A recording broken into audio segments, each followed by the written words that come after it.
I did a video diary last night. I didn't think I'd be expecting more drama today and doing another one.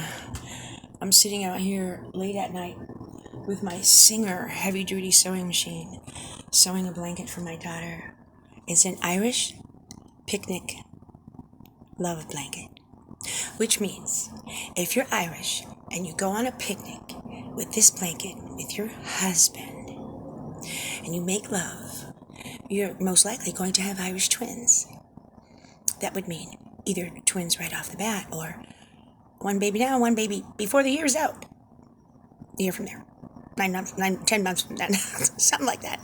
And it's for my daughter Sarah, and she's Irish. So, okay, so I had to be very harsh with Bill today because he forgot all his manners, all in one day. Broke every rule in one day. It was not a good day for the manners queen. That would be me. Then, I caught on to some news that he's been sharing my business and personal letters to the landlord, which are all business, but it's very personal business. Like, slumlording is kind of personal, right? When you force someone to live in squalor, and Bill's been doing that to me for 6 years. Squalor meaning rats and roaches, sometimes mice, and spiders, black widow spiders, the good kind, the kind that can kill you. And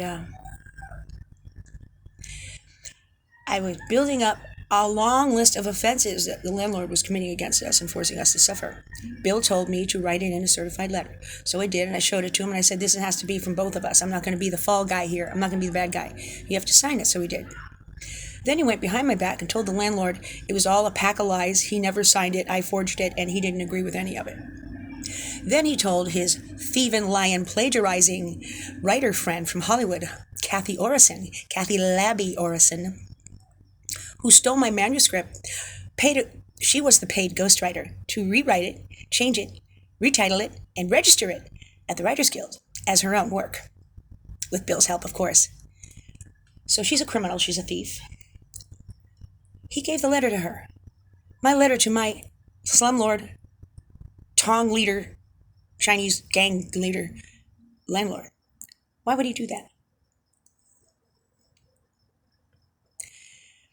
And then she's bitching about it to him on text messages, and I caught on to it.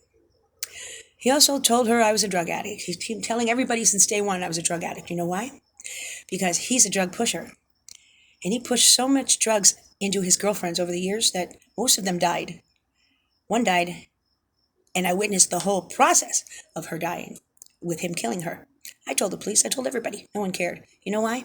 Because he chooses people who are castaways in exile, totally mentally ill, totally drug addicted. He feeds them a ton of drugs and then watches them die, uses them up, uses them as sex slaves. He told me not too long ago that all he wanted from me was a sex slave. I told him today, I'm not doing sex your way anymore. It's going to be my way or the highway, or not at all. He said, nice knowing you, Ann. He just came back, just got out of jail for attempted murder, 4 counts in one night. He got away with it, of course, because he says the district attorney is his cousin. He's not, but he says it to everyone, so everyone thinks it's true. You say something long enough, often enough, frequently enough, you're going to believe it yourself. So I confronted him on all these things like why do you want people to hate me? Because he's committing crimes against me, doesn't want me to be believed. He's gossiping about me to everyone because he's just an idle gossip. He gossips about them to me, tells me horrible lies about all of his friends, to the point where I would go up to them and say, so you like to do trannies too? What's the deal?